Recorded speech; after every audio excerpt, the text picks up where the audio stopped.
kind of what does that journey typically look like, because I know a lot of the clients that, some of the clients that we work with, they're really taking some early steps just to embrace CRM and leads and conversions. And so, there's a big difference between, crawl, walk, run till you get to this ninja class where, everything truly is predictive and kind of get into all the buzzwords there. So how do you guys, maybe talk us through what is that typical evolutionary path look like in terms of, stages and timelines and those kind of things. And, kind of at a high level, just so, folks that may be watching this, if you're, interested on, well, how do I get started with this? What does that journey look like? So, that journey starts, believe it or not, at the most simplistic level. It starts with language. It starts, as you know, with customers that we've been working on together. It starts with getting everyone in the organization on the same page in terms of terminology.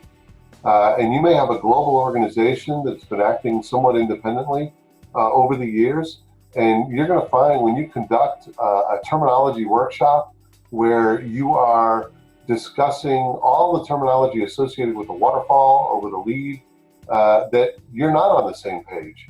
And that means that conversations that you've been having, people are leaving the room and they're going to go take action that is not based on what you thought they were going to take action on.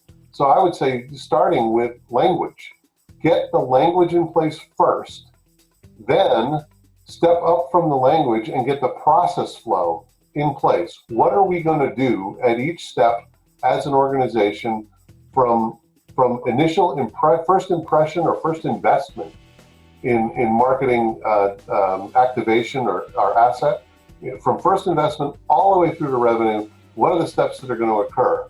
And if we have the language and the steps right, then I can turn to an organization like Demand Frontier and I can say, help me get my systems to mimic this process using this language so that I can capture what's happening and have it reflect the process that I'm trying to follow. Now, some aspects of what we do at Hive9 can be done simultaneous to that. You can get your plans out of spreadsheets and put them into a collaborative planning environment. But when you get where the rubber's going to meet the road is you really won't be able to connect your planning to your performance until you have solved the plumbing. So I think that it behooves anyone who wants to move up the tiers of marketing maturity to take a look at that language, take a look at that process flow, and kind of get the plumbing and the systems in place, because a lot of people will dive right into BI. And without the plumbing and everything in place, you're going to have a lot of really pretty graphs that aren't telling the truth, and aren't telling a truth that anyone in your organization can interpret and take action on. So I would say, before you can get to the things that you want to get to, you got to do the blocking and tackling, and that's language, terminology, process, and plumbing. And by plumbing, I always mean systems.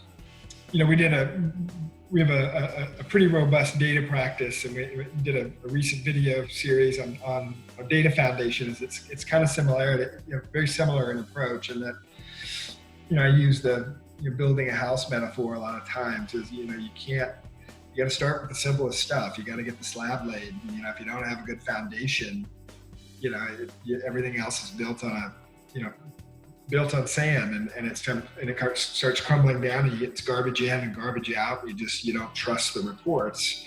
And so you could spend a lot of time and a lot of angst, and build up a lot of, wasted hours without just those first basic, building blocks and getting them aligned. And, you and I, having sat, going back in previous cycles, sat in those whiteboard rooms with clients and gone through what seems, almost, insanely simple sometimes. It is crazy how heated and how much conversation and how much can come out of just trying to get alignment around, hey, what do we call it an opportunity, and what does that mean? And, very, very basic things that come out of that. So, it never ceases to amaze.